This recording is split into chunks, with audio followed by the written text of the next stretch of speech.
Jaya Radha Madhava Kunda Vihari.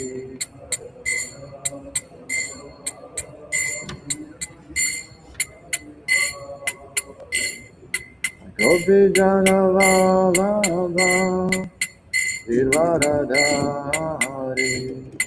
Gopi Jana Vallabha Girvaradhari.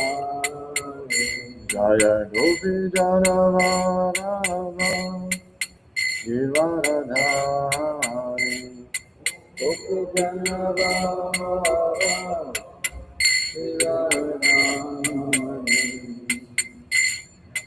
Sadanandana Braja Jana Ranjana Yashodanandana Braja Jana Ranjana Yashodanandana Braja Jana Ranjana Yashodanandana Braja Jana Ranjana Yamuna Tira Vanachari Yamuna Tira Vanachari Yamuna Tira Vanachari Yamuna Tira Vanachari Jaya Radha Madhava Kunda Vihari.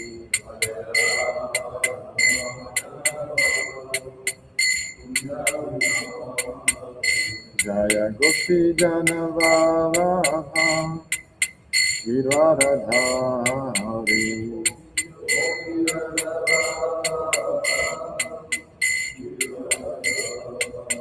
Yashodanandana Braja Jana Ranjana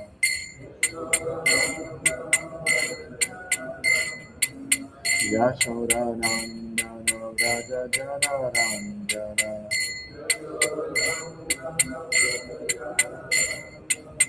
Yamuna Tira Vanachari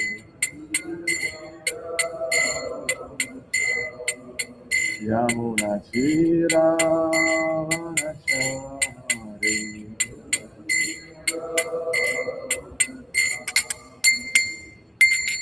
Hare Krishna. Today we're reading from Prabhupada's Nectar by Srila Das Goswami.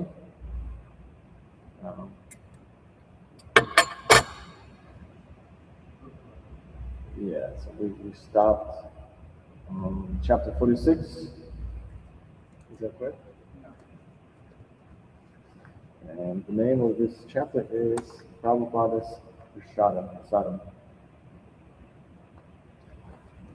Palika Devi Dasi regularly cooked for Srila Prabhupada, and she recalls his favorite preparations. And first favorite for Prabhupada was always kachoris, especially urad dal kachoris. In sweets, he liked sandesh and rasagulas. Also, he liked a good hot jalebi. With every meal, there had to be a bitter vegetable made with karela, bitter melon, or neem leaves. He liked neem baigan very much, a preparation mentioned in the Chaitanya Charitamrita. Prabhupada loved urad dal, and he taught me to make it with fennel, ginger, and asafoetida. All this must be in the Chauncey. Actually, Srila Prabhupada enjoyed a wide variety of foods. Once, for weeks, he would have khichdi daily with vegetables in it, and lots of ghee, and hot puris, and baigan bhagi, deep-fried eggplant. That and nothing else. I would put the khichdi in his big rice bowl, and sometimes he would ask for seconds. If Srila Prabhupada was hungry, in the evening he would take different things according to his taste. Many times a ghee vegetable and puris with hot milk. I would generally use mishri, sugar candy, or rock candy rather than sugar. Sometimes he wanted milk only or tangerine. Often he would have muri, puffed rice with peanuts and milk. I remember a few times he would request me to leave a dish or two of sandesh on the bookshelf in case he became hungry while translating in the night. But always, except once or twice, however, the sandesh would be there in the morning. Also, for months, Srila Prabhupada had me prepare badas and coconut chutney for breakfast and dahi badas for lunch. He liked these preparations and he remarked on them often. He had yogurt with his lunch every day. As time passed, it became a rule that whenever there was khichdi, there must be khadi. Madhuri Dasi, who also cooked for Prabhupada, recalls the time she watched Prabhupada eating in Surat. One day, he finished his lunch and they gave him a whole banana. Prabhupada started to peel the banana, but I never saw anyone peel a banana like he did. Didn't touch it at all with his left hand. He picked it up in his right hand and started to peel it with his teeth, pulling the strips down with his teeth and then picking out the white part in the center. Then pulling the white part away, he let the whole banana skin drop from his teeth. He did all this without touching it with his left hand. Andhra Anil Deshavapur Das used to cook for Prabhupada in Mayapur, and he noted Prabhupada's particular taste for golden raisins. We gave Prabhupada different kinds of dried fruit. He liked golden raisins from China. Aside from these golden raisins, of course, there are the regular black raisins and also the common golden raisins from the West. In the West, they take black raisins and put sulfur in them to turn them golden. Once a devotee who knew about natural foods would not allow us to get the golden ones because he said they had sulfur dioxide in them and were unnatural and not good. They gave Prabhupada the black raisins. Prabhupada looked at them, but he wasn't very happy. He said, "This look like little black flies. You don't have the gold ones?" Text 47.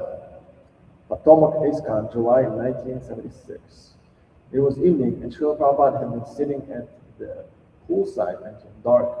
Just as he was leaving to walk toward the house, two disciples, Pragosha and Subudhi Raya, ran up to meet him.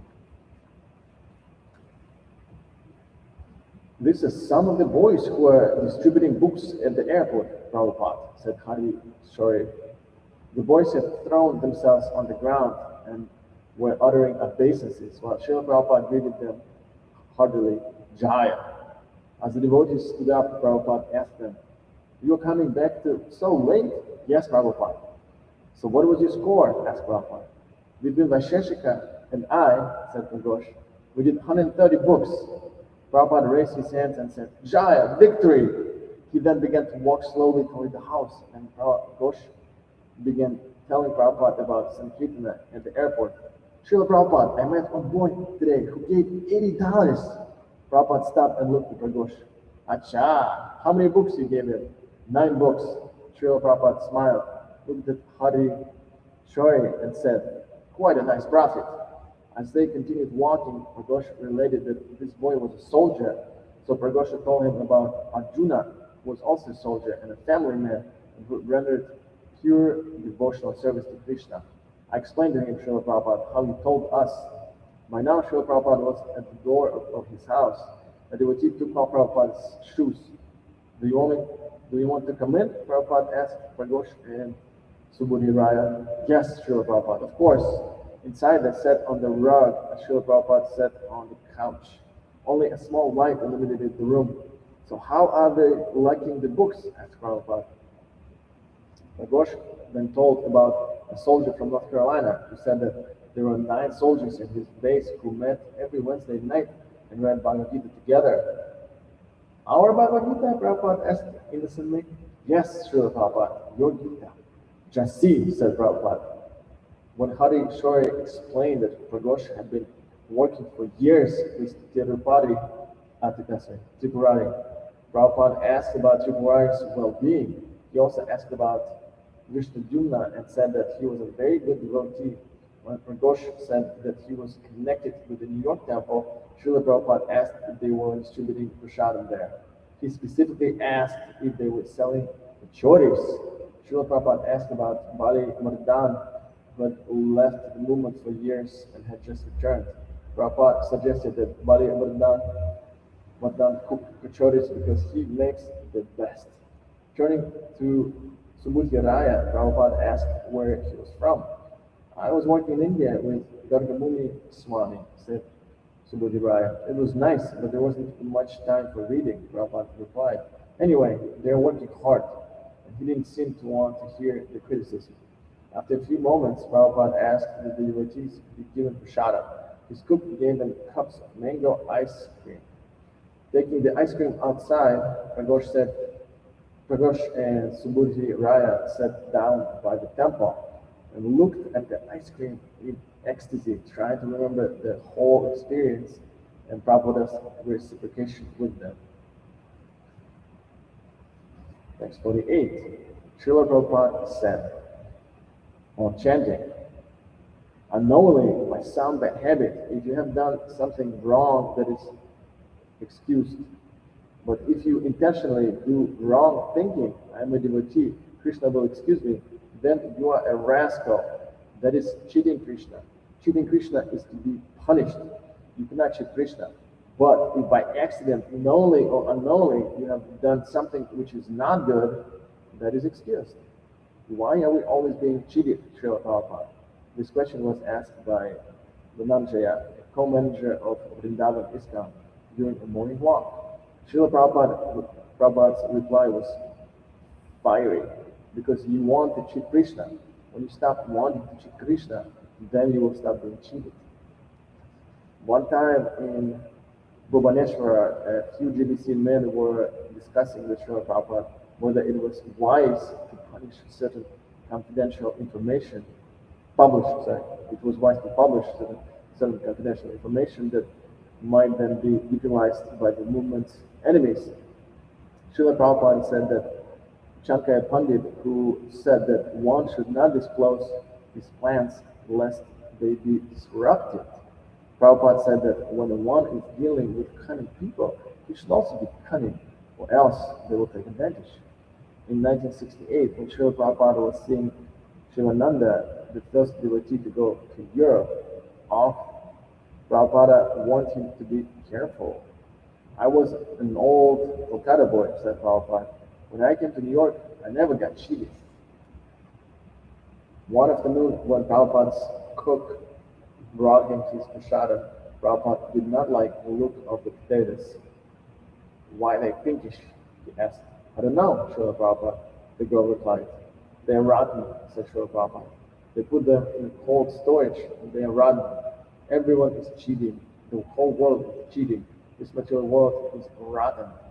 Later in the afternoon, Srila Prabhupada talked further with the devotees about the rotten potatoes and how it was an indication of the material world's cheating. Srila Prabhupada was anxious when he discovered how the devotees were being cheated in different ways by the contractors in the construction of the Krishna Balaram temple. One morning, Prabhupada was examining the outside of the building when there was an unusual mixture of patterns. Prabhupada decided that the stone patterns were another form of cheating. They have given you rejected stone and made their arrangement, said Prabhupada. One of the devotees argued, but Prabhupada, actually it is a pattern. They had to turn here in the wall, so they made a different pattern. Prabhupada said the explanation was nonsense and that it was not a pattern. The contractors had given them rejected stone and charged them for good stone. The devotee, however, persisted in his explanation. But Prabhupada, it is a pattern. Actually, it's a pattern. Yes, it is a pattern, said Prabhupada. It is a clown's pattern, and you are a fool for thinking it is a pattern. I remember somebody, one of the devotees, who told me the story. I think it was, maybe it was Ramananda. He was arguing about this. During a Sunday feast in Hyderabad, Prabhupada asked for a sample of the prasadam being served to the life members. When the prasadam was brought, Prabhupada said it was terrible and he was infuriated. Prabhupada asked his disciple in charge, Mahamsa Swami, about the cook. Mahamsa explained that the man was hired but was a Brahmana cook and he even wore a thread. Prabhupada only became more angry and began to criticize Mahamsa. But Prabhupada, said Mahamsa, he is chanting Hare Krishna. Prabhupada was so convinced that the so-called Brahmana chanter was bogus that he fired the cook on the spot.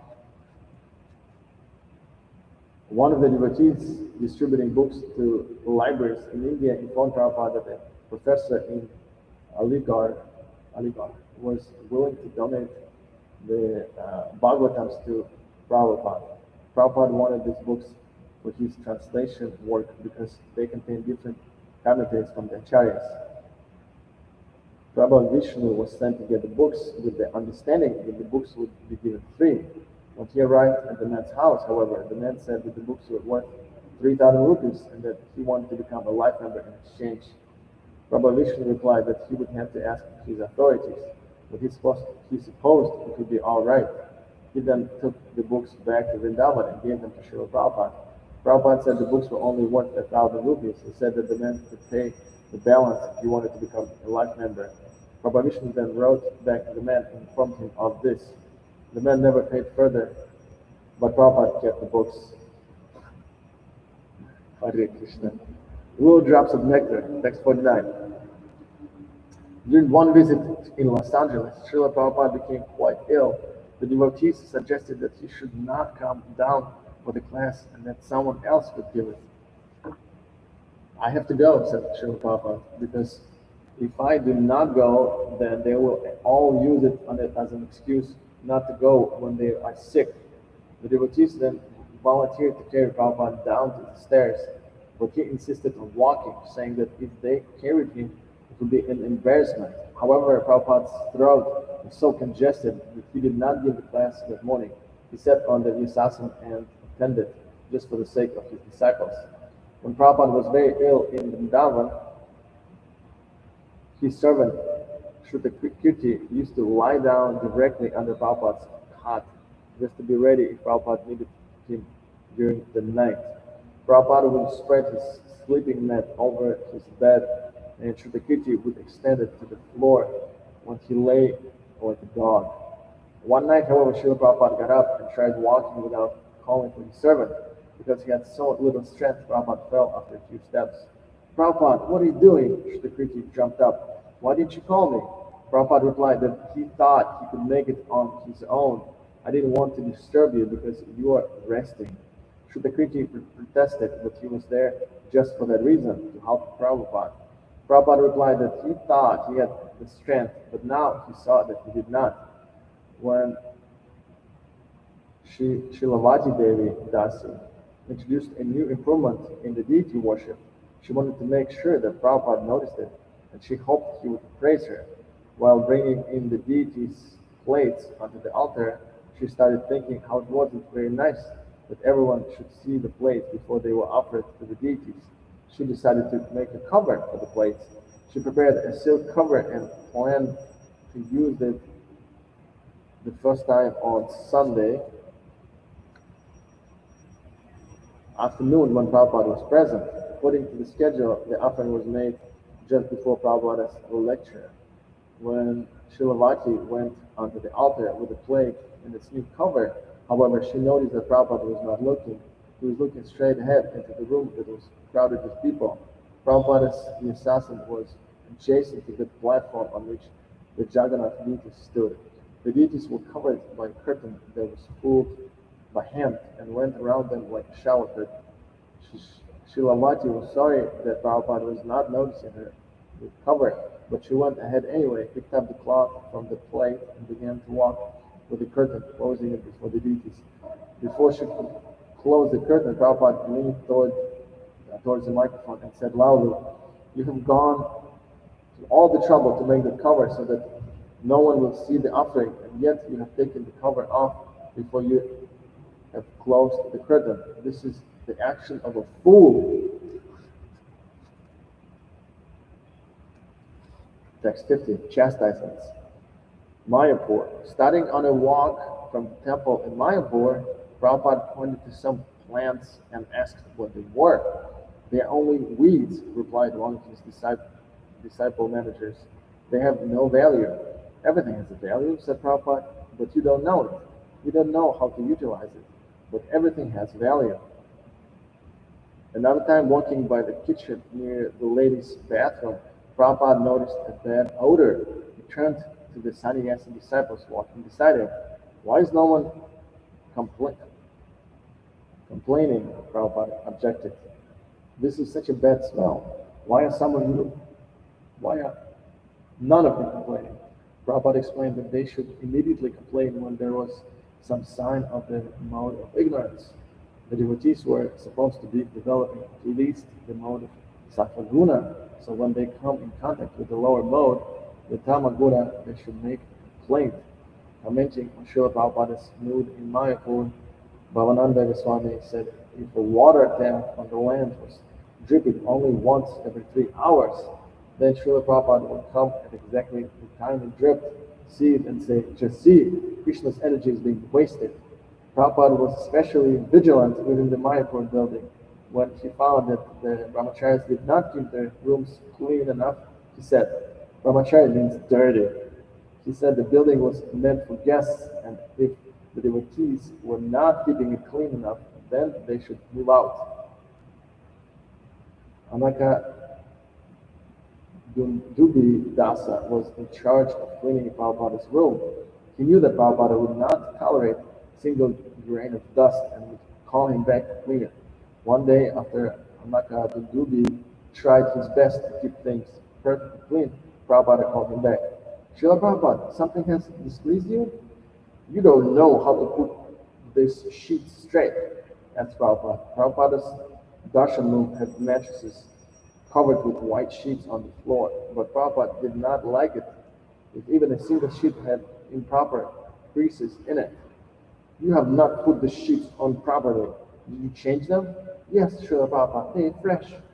Then put them on right, Srila Prabhupada said, and he had several devotees work out the creases and tuck the sheets in properly.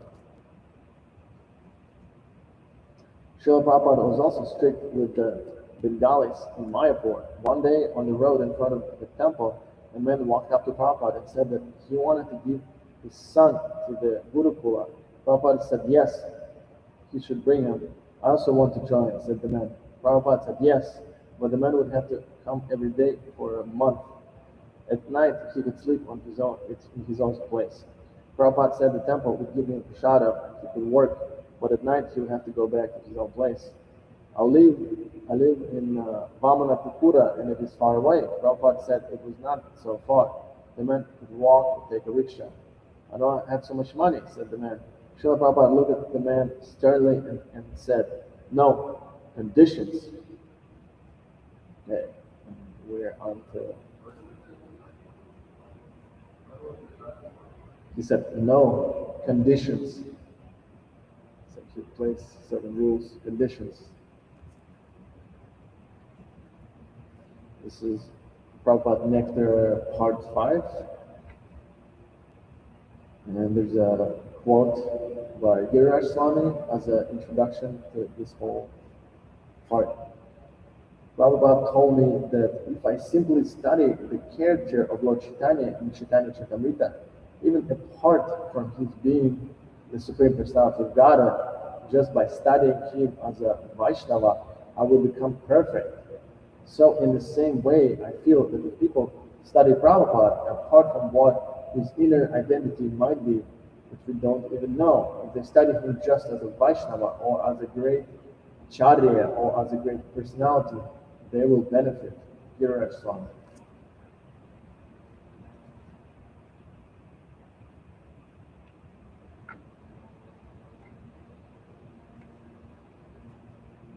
This is text 1. Little drops of nectar. Srila Prabhupada was always expert in the way he dealt with people. Once, his Indian disciple, Haridas, walked into Srila Prabhupada's room, put his beads on Prabhupada's desk, and told Prabhupada he was leaving. Prabhupada asked him what the difficulty was. Haridas explained that although they were struggling so hard to raise money and make life members, no one wanted to join. It was just too difficult to continue. Prabhupada said, be patient, be patient. He said that when the new building opened up, people would line up to become life members. Then Haridas said that he could not work with the foreign disciples. Prabhupada explained that when you milk a cow, you should expect to get kicked sometimes.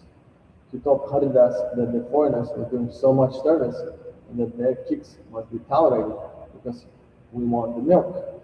In this way, Haridas was pacified and he renewed his determination with enthusiasm. When Prabhupada first arrived in San Francisco in 1967, Mukunda Dasa had a beard. The beard was very full, but it was not very long, and Mukunda kept it trimmed. Shortly after his arrival, Prabhupada said, "You look just like a sage." This left Mukunda feeling satisfied, and he did not think it necessary to shave his beard or his hair.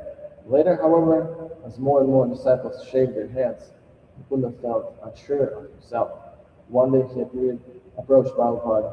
"Prabhupada," he said, "do you like this?" And he gestured to his beard. Prabhupada stroked his own clean face and said, "I like this." Then he smiled. Mukunda understood that the beard was not in order and he shaved it off the next day. Prabhupada visited Philadelphia in 1975. At that time, the temple was located in the Germantown section of the city. The devotees all crowded together on the front porch to greet Prabhupada. They stood closely together in two rows. When Prabhupada arrived, the devotees began throwing flowers, and Prabhupada walked slowly toward the crowd carrying a cane. Suddenly, a little 6-year-old girl named Sadina bolted loose from the devotees and ran up to Srila Prabhupada. "Srila Prabhupada," she called, "I have a question. I have a question." She said she had trouble making garlands. She said when she put a flower on the garland, she then got mixed up and didn't know which flower to put on next. Prabhupada looked down at her and then took a very beautiful opulent garland from around his neck and placed it on the little girl. "You look at this garland and you will learn," she said. Once in India, a mailman brought a letter addressed to Prabhupada which required a signature upon delivering. Tejas Dasa told the mailman that he would sign on Prabhupada's behalf, but the mailman said that he could not allow this. Tejas told the mailman that he was Prabhupada's secretary and that he could sign, but the mailman was adamant. Then Tejas said that he would take the letter to Prabhupada and return the signed carbon copy. Again, the mailman refused, saying he would not know if Prabhupada had actually signed it. Tejas then told the man that Prabhupada was a great saint, that he was very busy, and again he asked the mailman to give him the letter. The mailman refused. Finally, Tejas went to Prabhupada to explain the situation. Prabhupada agreed to see the man, and Tejas then showed him to Prabhupada's room. The man was there for 10 minutes, and when he came out, he was smiling broadly. "I have seen Swamiji," he said. Text 2. In the summer of 1971, Indradyumna Dasa accompanied Srila Prabhupada on his flight to London, where he was to attend the Rathayatra festival. On the flight, a film was shown, an old silent film of Charlie Chaplin. When the film began, Indradyumna Dasa began reading the Bhagavad Gita, but he noticed that Srila Prabhupada, who was sitting 2 seats away, was watching the film and chuckling. Indradyumna felt a little confused since he knew devotees were not supposed to watch movies, but seeing Prabhupada's appreciation of the film, he stopped reading and laughed along with Prabhupada and his servant at Charlie Chaplin's humor. When the film was over, Indradyumna met Pradyumna Das at the back of the plane and asked why Srila Prabhupada was laughing during the film. Pradyumna said he would go and ask Prabhupada. He soon returned smiling and said, "Prabhupada said that Krishna is the original source of everything, and since Charlie Chaplin's humor was original, he could appreciate Krishna there." Indradyumna returned to his seat, appreciating how Srila Prabhupada saw Krishna everywhere. As the plane landed in London, Indradyumna was looking forward to seeing the devotees and hearing Prabhupada's arrival address at the burial place temple. but the airline had misplaced Prabhupada's suitcase, and Indradyumna was asked to wait behind in case it showed up. Disappointed, Indradyumna was left alone, and as the other devotees performed kirtan while escorting Prabhupada to his car. Indradyumna waited for 2 hours before the suitcase was finally located.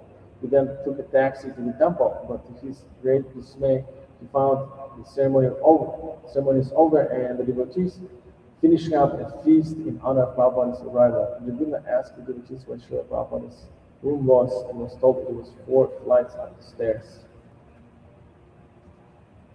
Upon reaching the 4th floor, Indradyumna knocked on Prabhupada's door and then entered the room, dragging the big suitcase behind him. Suddenly he noticed Srila Prabhupada standing there watching him. Embarrassed for having walked in on Prabhupada, Indradyumna fell to the floor after his humble obeisances. Suddenly he felt a firm slap on his back, and he heard Srila Prabhupada say something to him. When he rose, Srila Prabhupada had gone back into the adjoining quarters. Still feeling Prabhupada's strong slap, he turned to Nanda Kumara, who stood there with wide open eyes and a big smile on his face. Indradyumna then asked what Prabhupada had said. Prabhupada said, Nanda Kumara replied, that in this material world everything is very difficult, but when you go back to Godhead, everything will be easy. So, you guys want to stop here? 8:20. Okay. One more. Okay. Text 3. Prabhupada tells short stories. We have become first-class imitator, Prabhupada told the devotees during a Bhagavatam class in Vrindavan in 1976. Then he told a story. It was 1914, World War I was in progress, and the high court judges in Calcutta were on their fifth hour. Mr. Mukherjee, an English judge, said to Ashutosa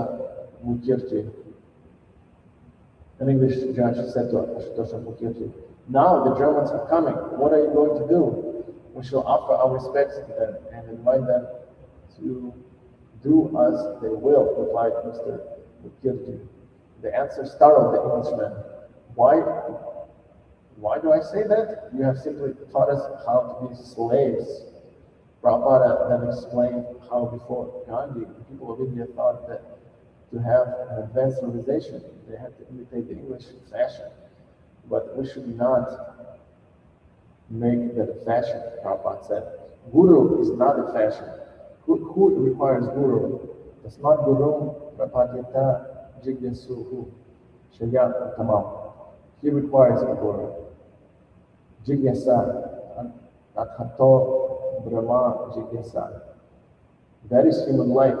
One who is interested in inquiring about the Brahman requires a guru, one who has no business for understanding Brahman, but simply to make a fashion that I have guru, that is useless, it has no value.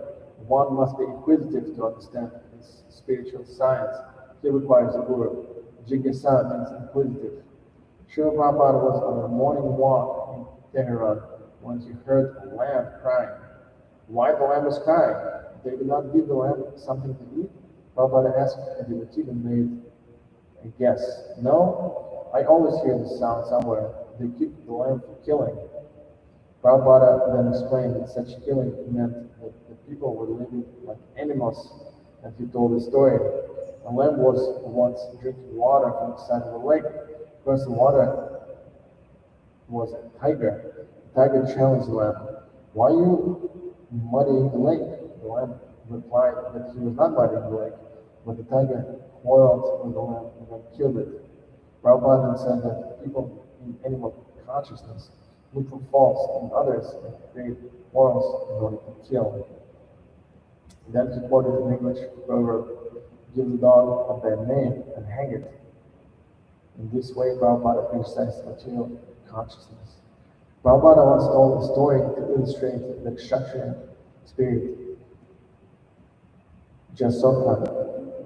Jaswanta Singh was commanding general under Emperor Aura Zep.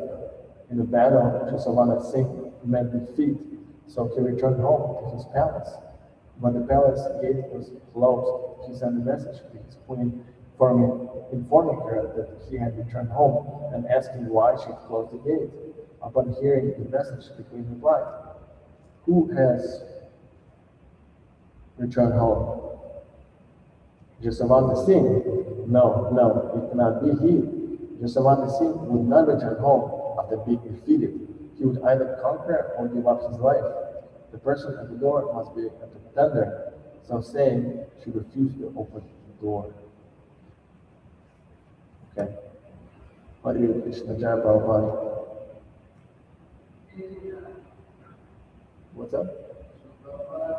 Srila Prabhupada ki jai. Sample devotees ki jai. Prashadam ki jai. Hare